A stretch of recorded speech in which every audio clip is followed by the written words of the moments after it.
Malaysia karena udah lama kangen sama Malaysia ya nggak, ya kita lihat kalau Malaysianya mau. Itu sentiasa. Pasal kita selama ini kita memang kerjasama, so nasihatku sentiasa dan kita belajar daripada Tan Sri selama ni for the last 7 years, 8 years apa semua ni kita memang banyak. Malam-malam trending di Asia Tenggara. Komentar gila Presiden FAM Malaysia Datuk Johari Muhammad Ayub soal Erick Thohir mengundang timnas Malaysia untuk ikut turnamen mini.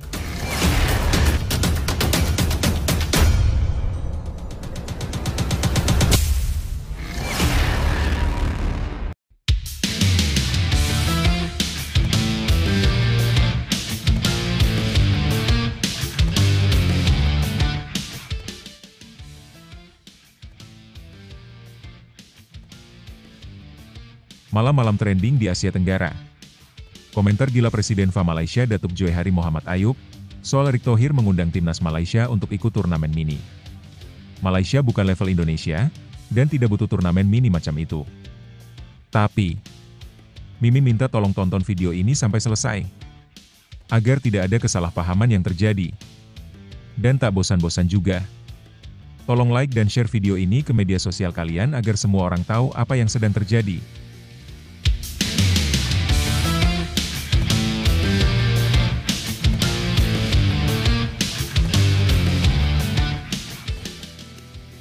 Seperti kita ketahui bersama, Datuk Johari Muhammad Ayub resmi terpilih sebagai Presiden Asosiasi Sepak Bola Malaysia, FAM, baru untuk periode 2025 hingga 2029. Dalam Kongres Pemilihan FAM, Sabtu 15 Februari, Johari Muhammad Ayub terpilih karena menjadi calon tunggal. Hasil pemilihan Komite Eksekutif FAM periode 2025 hingga 2029, Presiden FAM Datuk Muhammad Johari Muhammad Ayub menang tanpa perlawanan, menggantikan Datuk Hamidin. Tulis FAM dalam unggahan di Instagram.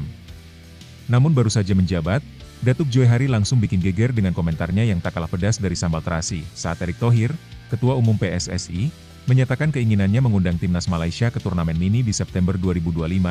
Respons dari Malaysia tak hanya dingin tapi membara dengan nada merendahkan. Kami bukan tim pinggiran Asia Tenggara yang butuh panggung kecil seperti itu. Kami punya target lebih besar. Maaf, Indonesia bukan level kami, ujar Johari dalam sesi konferensi pers yang berlangsung di Kuala Lumpur, sembari tertawa. Ia melanjutkan dengan nada sinis, kalau mau uji coba, Malaysia lebih baik melawan tim-tim seperti Jepang, Korea Selatan, atau setidaknya Uzbekistan. Bukan Indonesia yang masih sibuk cari cara lolos kualifikasi Piala Dunia. Pernyataan ini tentu membuat publik sepak bola Indonesia mengangkat alis. Banyak yang menilai komentar Johari justru memperlihatkan kesombongan dan ketakutan terselubung untuk kembali merasakan panasnya rivalitas Garuda versus Harimau Malaya. Menanggapi komentar keras dari seberang, Erick Thohir tetap tenang. Dalam wawancaranya, ia menegaskan bahwa niat PSSI murni demi membangun atmosfer kompetitif yang sehat, bukan adu gengsi murahan. Kalau Malaysia tidak tertarik, tidak masalah. Kita bisa undang negara lain. Tapi harus diakui, tensi Indonesia versus Malaysia itu selalu ditunggu publik. Sayang kalau dilewatkan, ujar Erick dengan senyum diplomatis. Ia juga menambahkan bahwa timnas Indonesia kini berada di track positif menuju putaran berikutnya di kualifikasi Piala Dunia 2026, dan turnamen mini itu ditujukan sebagai persiapan serius, bukan ajang seru-seruan semata. Nah, sebelum lanjut mendengar berita ini, untuk para netizen, keluarkan satu kalimat pamungkas untuk menanggapi kabar ini. Ayo teman, berikan tanggapan kalian di kolom komentar. Bravo Timnas. Bravo Patrick Kluivert. Bravo PSSI. Ayo Garuda. Buktikan bahwa level kita sudah dunia. Buktikan bahwa kita adalah raksasa Asia. Tiket Piala Dunia harga mati. Di sisi lain, jangan lupa juga satu kalimat khusus untuk Patrick Kluivert CS yang sedang berusaha keras memajukan sepak bola Indonesia. Silahkan tulis di kolom komentar. Ayo terbang tinggi Garuda.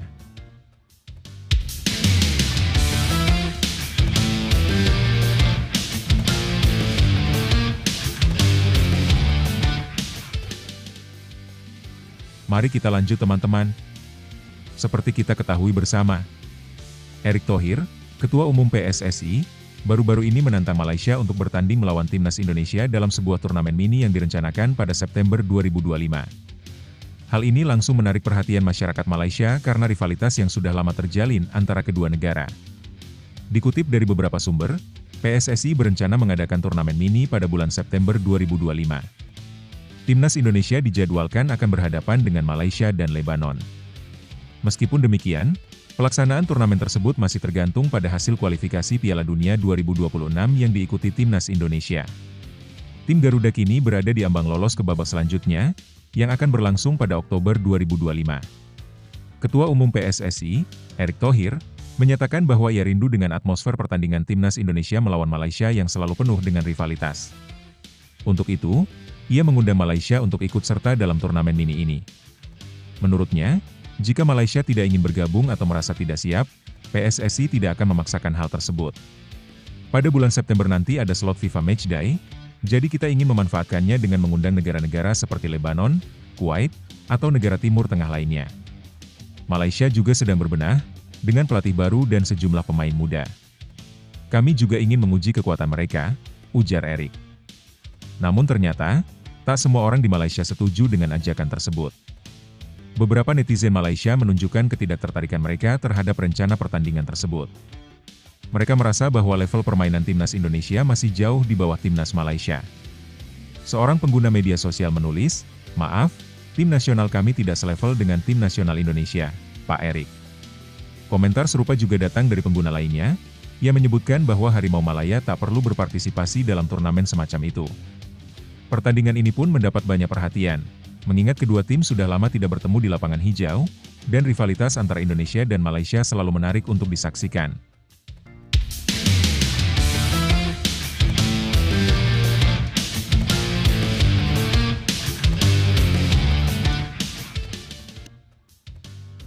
Lebih lanjut, situasi ini menunjukkan adanya ketegangan yang cukup menarik antara Timnas Indonesia dan Malaysia, yang memang telah lama memiliki rivalitas dalam sepak bola.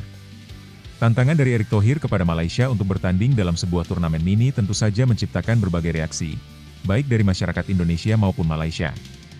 Di satu sisi, tantangan ini bisa dilihat sebagai ajakan untuk memacu semangat kedua tim, mengingat selama ini pertandingan antara Indonesia dan Malaysia selalu penuh dengan atmosfer persaingan yang tinggi. Namun, reaksi dari masyarakat Malaysia yang tidak setuju dengan ajakan tersebut menunjukkan bahwa mereka merasa level permainan Timnas Malaysia belum cukup untuk bersaing dengan Timnas Indonesia dalam situasi seperti itu. Hal ini bisa jadi mencerminkan ketidakpastian atau kekhawatiran mengenai kualitas tim nasional mereka setelah pergantian pelatih dan munculnya pemain-pemain baru yang mungkin masih dalam tahap adaptasi. Di sisi lain, tantangan ini juga bisa dilihat sebagai upaya untuk mempersiapkan Timnas Indonesia menghadapi pertandingan yang lebih besar, seperti di kualifikasi Piala Dunia 2026. Selain itu, ini juga menunjukkan bahwa Erick Thohir ingin memanfaatkan momen FIFA Matchday untuk meningkatkan pengalaman dan kualitas permainan Timnas Indonesia. Apapun hasilnya, baik Indonesia maupun Malaysia seharusnya bisa mengambil hal positif dari situasi ini untuk lebih mempersiapkan diri ke depan. Rivalitas dalam sepak bola, seperti yang terjadi antara Timnas Indonesia dan Malaysia, adalah bagian dari perjalanan menuju kemajuan. Setiap tantangan yang muncul bukanlah halangan, tetapi kesempatan untuk membuktikan diri dan melangkah lebih jauh. Baik itu Timnas Indonesia maupun Malaysia, setiap pertandingan adalah peluang untuk belajar, berkembang, dan menunjukkan semangat juang yang tak kenal lelah.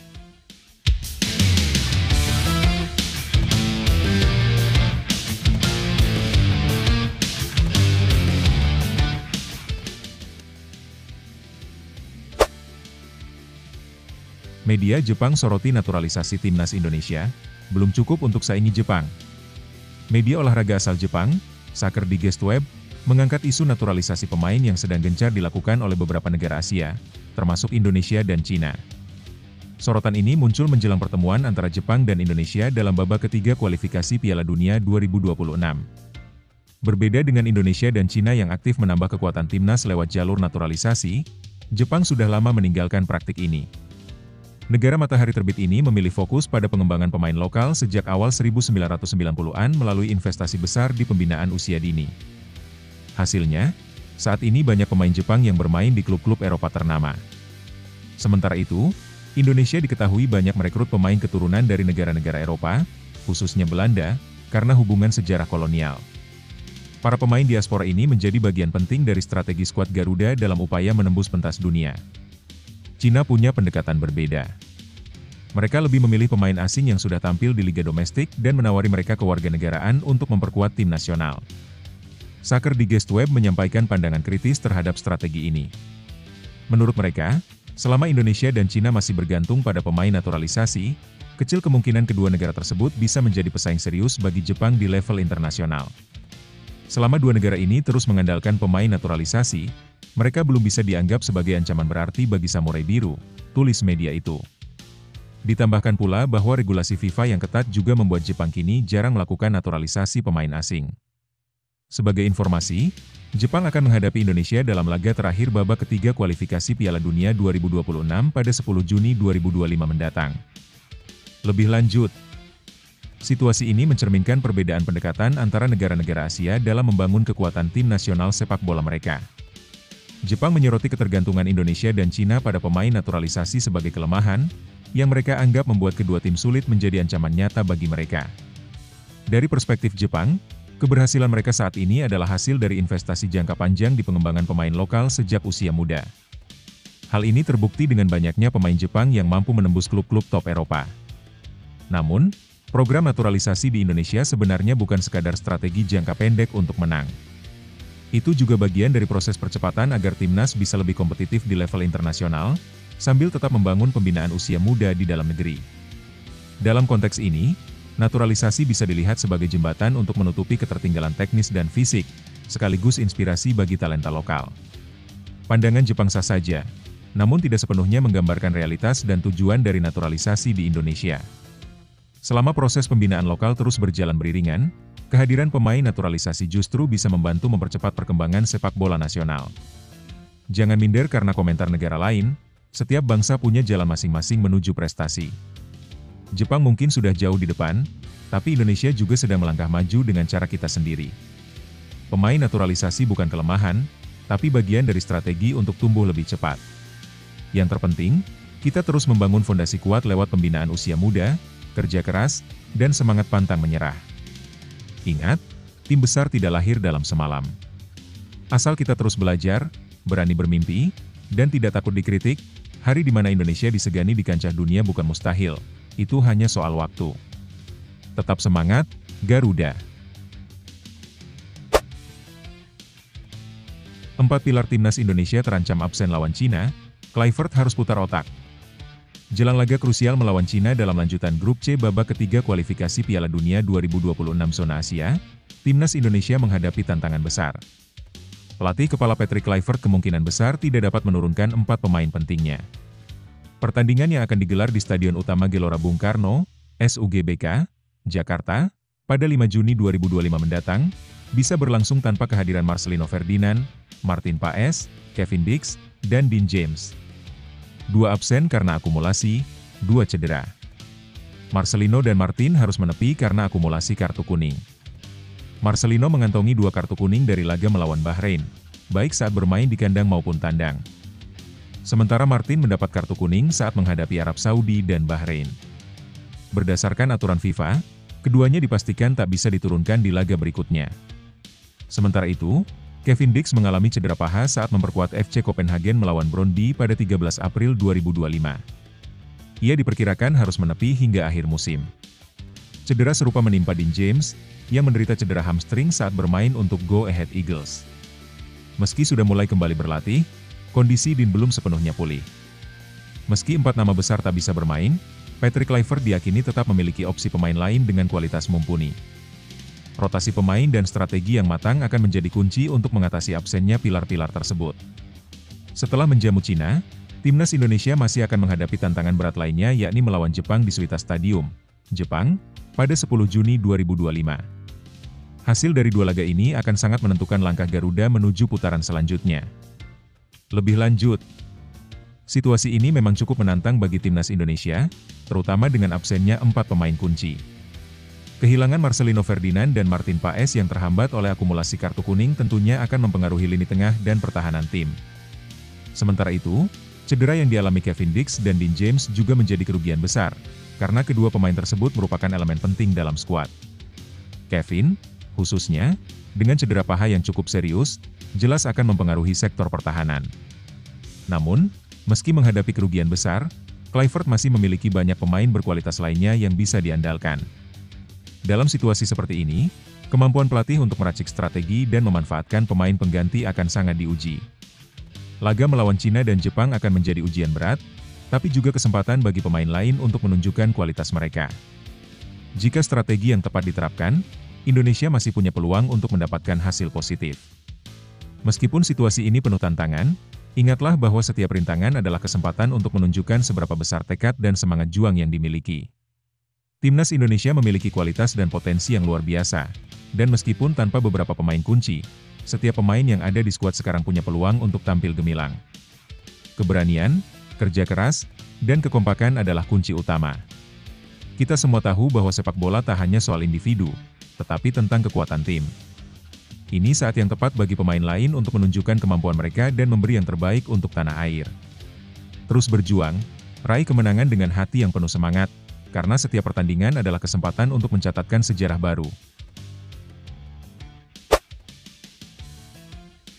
Shane Patinama resmi lepas dari klub, siapa pemain timnas lain yang akan menyusul tanpa klub? Shane Patinama kini resmi tanpa klub setelah perpisahannya dengan tim asal Belgia, KAS Eupen. Keputusan tersebut diumumkan menjelang berakhirnya musim 2024-2025. Belum ada kabar resmi kemana Shane akan melanjutkan karirnya di dunia sepak bola. Akhir perjalanan Shane Patinama di KAS Eupen. Kabar hengkangnya Shane disampaikan langsung oleh KAS Eupen pada Kamis, 8 Mei 2025. Meskipun kontraknya sejatinya masih berlaku hingga Juni 2026, kedua pihak sepakat untuk mengakhirinya lebih cepat. KAS Eupen dan Shane Patinama telah mencapai kesepakatan untuk mengakhiri kontrak lebih awal. Pemain internasional asal Indonesia itu akan meninggalkan klub usai musim ini berakhir, tulis akun Instagram resmi klub, KAS Eupen Official. Pihak klub juga menyampaikan apresiasi atas kontribusi Shane, serta mendoakan kesuksesannya baik di dalam maupun luar lapangan, terutama bersama timnas Indonesia. Siapa pemain timnas lain yang akan menyusul? Kepergian Shane Patinama dari klubnya bisa jadi bukan satu-satunya kasus. Beberapa pemain timnas Indonesia lainnya juga tengah menghadapi ketidakpastian karena kontrak mereka segera habis. Tercatat ada 7 pemain yang kemungkinan besar akan berstatus bebas transfer pada akhir musim ini, antara lain, Tom Haye, Jordi Amat, Justin Hubner, Martin Paes, Elkan Bagot, Sadil Ramdhani, dan Ronaldo Kuateh. Di antara mereka, beberapa sudah mulai dilirik klub lain. Martin Paes misalnya, dikabarkan masuk radar klub Liga Inggris, Brighton Hove Albion, menjelang kontraknya yang berakhir pada 30 Desember 2025. Namun, ada juga yang masa depannya masih belum jelas. Justin Hubner, yang minim waktu bermain di Wolverhampton Wanderers, diprediksi akan dilepas saat kontraknya habis 30 Juni 2025. Hingga kini belum ada kejelasan klub mana yang akan ia bela berikutnya. Situasi ini tentu menarik untuk terus dipantau. Apakah para pemain ini akan segera mendapatkan klub baru, atau justru menyusul Shane menjadi tanpa klub? Lebih lanjut, situasi Shane Patinama yang kini tanpa klub menggambarkan dinamika karir pesepak bola profesional yang sangat cepat berubah. Meski sempat bermain di Eropa dan memperkuat timnas Indonesia, bukan jaminan seorang pemain akan terus punya tempat di klub. Keputusan KAS Eupen dan Shane untuk mengakhiri kontrak lebih awal menunjukkan bahwa kedua pihak ingin mencari arah baru. Di sisi lain, kondisi serupa mungkin juga akan dialami oleh beberapa pemain timnas lainnya yang kontraknya segera habis. Ini bisa jadi tantangan sekaligus peluang. Mereka bisa pindah ke klub yang memberi menit bermain lebih atau justru naik level ke kompetisi yang lebih tinggi. Yang perlu diwaspadai adalah jika terlalu banyak pemain timnas tidak memiliki klub, hal ini bisa berdampak pada kestabilan performa mereka di level internasional. Tanpa latihan rutin dan kompetisi, kebugaran dan ketajaman bisa menurun. Namun demikian, peluang selalu terbuka. Klub-klub di dalam maupun luar negeri kini semakin memerhatikan pemain Indonesia. Selama mereka bisa menjaga performa dan terus berkembang, status tanpa klub bisa menjadi masa transisi, bukan kemunduran. Bagi Shane Patinama dan para pemain lainnya yang tengah menghadapi ketidakpastian, ini bukanlah kegagalan, melainkan jeda untuk melompat lebih tinggi. Dunia sepak bola selalu berputar cepat. Hari ini tanpa klub, esok bisa jadi tampil gemilang di liga yang lebih besar. Ingat, pemain hebat bukan yang tak pernah jatuh, tapi yang selalu bangkit setiap kali terjatuh. Gunakan waktu ini untuk memperkuat mental, menjaga fisik, dan tetap percaya bahwa peluang besar sedang menanti di tikungan jalan. Karir tidak ditentukan oleh satu musim atau satu klub. Terus berlatih, tetap rendah hati, dan jangan pernah berhenti bermimpi. Indonesia menunggu kebangkitan kalian di lapangan hijau. Ibu Mes Hilgers tak menyangka putranya pilih bela timnas Indonesia, ungkap momen penuh emosi. Keputusan Mes Hilgers untuk memperkuat tim nasional Indonesia ternyata mengejutkan ibunya sendiri, Linda Tombeng. Ia tak bisa menyembunyikan rasa haru dan emosinya saat mengetahui putranya memilih membela negara asal orang tuanya. Awalnya saya benar-benar tidak menyangka. Keputusan itu diambil Mes sendiri tanpa ada paksaan, ujar Linda, dikutip dari kanal YouTube FC20. Linda mengenang momen saat dirinya ditelepon Mes, saat sang anak menyampaikan niat membela Indonesia bersama sang suami, Fardi. Keputusan tersebut begitu menggetarkan hatinya karena membawa kembali ingatan akan orang tua yang telah tiada. Mes Hilgers resmi menjadi warga negara Indonesia pada September 2024. Tak lama kemudian, pada 1 Oktober 2024, ia mendapatkan panggilan perdana untuk memperkuat Garuda dalam laga kualifikasi Piala Dunia 2026 zona Asia menghadapi Bahrain dan Cina. Debutnya bersama timnas Indonesia terjadi pada 10 Oktober 2024 saat menghadapi Bahrain, pertandingan yang berakhir imbang 2-2. Rasanya begitu mengharukan, karena ayah dan ibuku sudah meninggal dunia. Andai mereka masih ada, pasti momen ini akan terasa sangat istimewa, kata Linda, dengan mata berkaca-kaca. Mes sendiri kini berharap bisa kembali membela timnas Indonesia dalam laga kandang di Stadion Utama Gelora Bung Karno, Jakarta. Ia belum pernah merasakan atmosfer Stadion Kebanggaan Indonesia itu. Jika tidak ada perubahan, Mes berpeluang tampil di SUGBK saat Indonesia menjamu Cina pada 5 Juni 2025, sebelum bertandang ke Jepang pada 10 Juni 2025. Lebih lanjut, keputusan Mes Hilgers untuk membela timnas Indonesia tentu menjadi kabar membanggakan sekaligus mengharukan, terutama bagi keluarganya yang memiliki darah Indonesia. Dari sisi sang ibu, Linda Tombeng, respons yang penuh kejutan dan emosi menunjukkan betapa besar nilai keputusan ini secara pribadi dan historis bagi mereka. Ini bukan sekadar langkah dalam karir sepak bola, tapi juga bentuk penghormatan terhadap akar dan identitas keluarga. Tindakan Hilgers yang memilih Indonesia secara mandiri mencerminkan kematangan dan kesadaran emosionalnya terhadap asal-usul. Apalagi ketika sang ibu menyebut momen ini akan sangat berarti jika orang tuanya, kakek nenek Hilgers, masih hidup. Hal ini menggarisbawahi nilai sentimental yang mendalam. Secara nasional, kehadiran pemain seperti Mes Hilgers yang berkarir di Eropa tentu memperkuat komposisi skuad Garuda. Ia datang bukan hanya dengan teknik dan pengalaman, tetapi juga dengan semangat yang berasal dari ikatan darah. Keinginannya untuk merumput di Stadion Utama Gelora Bung Karno menunjukkan antusiasme tinggi terhadap peran barunya, dan itu bisa menjadi suntikan moral bagi rekan-rekannya maupun para pendukung. Kisah ini juga memperlihatkan bahwa identitas bangsa bisa mengakar kuat meski seorang anak dibesarkan di luar negeri. Ketika generasi diaspora mulai merapat dan terlibat aktif membela Merah Putih, itu jadi momen penting dalam membangun kekuatan sepak bola nasional, baik secara kualitas maupun rasa kebangsaan. Kisah Mes Hilgers menunjukkan bahwa tak ada batasan jarak untuk mencintai tanah air. Meski tumbuh dan besar di negeri orang, ia tak melupakan darah Indonesia yang mengalir dalam dirinya. Ini adalah pengingat bahwa jati diri bukan hanya soal tempat tinggal, tapi tentang keberanian untuk menghargai asal-usul dan memberi makna pada warisan keluarga. Jika kamu punya mimpi, jangan ragu untuk memperjuangkannya, sekalipun jalanmu berbeda dari yang lain. Seperti Hilgers yang memilih jalur tak biasa demi sesuatu yang berarti secara hati. Setiap keputusan yang lahir dari hati akan memberi dampak yang besar, bukan hanya untuk diri sendiri, tapi juga untuk orang-orang yang mencintaimu. Jadilah seperti Mes Hilgers, berani memilih, tulus melangkah, dan siap memberi yang terbaik untuk tanah yang kamu banggakan. Karena ketika kamu setia pada akar, dunia akan tahu kemana kamu pulang.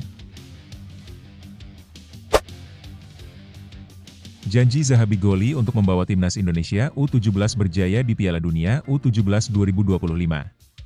Pemain timnas Indonesia U17, Zahabi Goli, mengungkapkan ambisinya menjelang Piala Dunia U17 2025. Ia berjanji siap memberikan yang terbaik untuk memastikan timnas Indonesia U17 meraih sukses dalam turnamen tersebut. Goli juga memastikan dirinya akan melakukan persiapan maksimal agar dapat tampil dengan performa terbaik. Ia bertekad untuk menunjukkan penampilan optimalnya di Piala Dunia U17. Timnas Indonesia U17 lolos ke Piala Dunia U17 2025. Skuad Garuda Asia, julukan bagi timnas Indonesia U17, berhasil meraih tiket ke Piala Dunia U17 setelah lolos ke perempat final Piala Asia U17 2025. Turnamen Piala Dunia U17 2025 ini akan digelar di Qatar, pada 5 hingga 27 November 2025. Meskipun tantangan yang dihadapi timnas Indonesia U17 sangat besar, dengan lawan yang berkualitas, Goli optimis bisa mencetak prestasi. Ia mengatakan, kalau bisa lolos grup, alhamdulillah. Kalau bisa juara, ya juara, ucapnya di Jakarta. Persiapan matang untuk Piala Dunia U17. Goli menegaskan bahwa timnya akan mempersiapkan diri dengan sangat baik untuk Piala Dunia. Ia ingin penampilan mereka jauh lebih baik dibandingkan saat berlaga di Piala Asia U17 2025. Persiapan saya pasti akan lebih kuat dari yang sebelumnya. Fisik akan ditingkatkan, karena Piala AFC dan Piala Dunia itu berbeda, ujarnya. Meskipun sudah berhasil lolos ke Piala Dunia U17, Goli tetap rendah hati dan menyadari masih banyak yang perlu diperbaiki. Saya belum menjadi bintang, masih banyak yang harus diperbaiki, tambahnya. Piala Dunia U17 2025 akan menjadi pengalaman kedua bagi timnas Indonesia U17. Sebelumnya, mereka juga tampil di edisi 2023 sebagai tuan rumah. Lebih lanjut, Zahabi Goli menunjukkan komitmen dan ambisi yang tinggi menjelang Piala Dunia U17 2025. Sebagai pemain timnas Indonesia U17, ia tidak hanya berharap untuk tampil baik, tetapi juga berjanji untuk memberikan yang terbaik agar timnya bisa meraih kesuksesan. Meskipun tantangan berat menanti, terutama menghadapi lawan-lawan yang berkualitas, Goli tetap optimis. Ia menyadari bahwa perjalanan menuju prestasi tidak akan mudah, tetapi ia juga memiliki tekad untuk memberikan penampilan terbaik di turnamen internasional. Kesiapan timnas Indonesia U17 yang lebih matang tentu akan menjadi kunci utama. Dengan peningkatan persiapan fisik dan mental, mereka berharap dapat menunjukkan performa yang lebih baik dari yang sebelumnya, terutama setelah pengalaman mereka di Piala Asia U17. Namun, Goli juga sangat realistis, menyadari bahwa meskipun lolos ke Piala Dunia merupakan pencapaian besar, masih banyak yang perlu diperbaiki. Kepribadian Goli yang rendah hati meskipun sudah mencetak prestasi menunjukkan kedewasaan dan rasa tanggung jawab terhadap tim.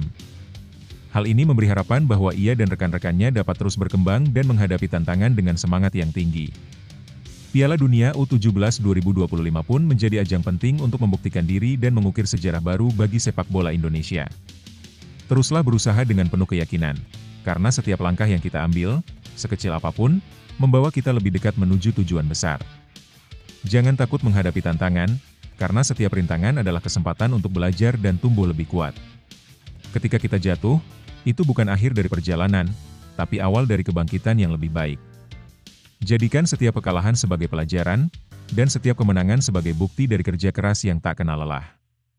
Ingatlah, kesuksesan bukan hanya tentang mencapai tujuan, tetapi tentang bagaimana kita berjuang dan tetap bersemangat meski jalan terasa sulit. Tetap rendah hati, tetapi jangan pernah meragukan kemampuan diri sendiri.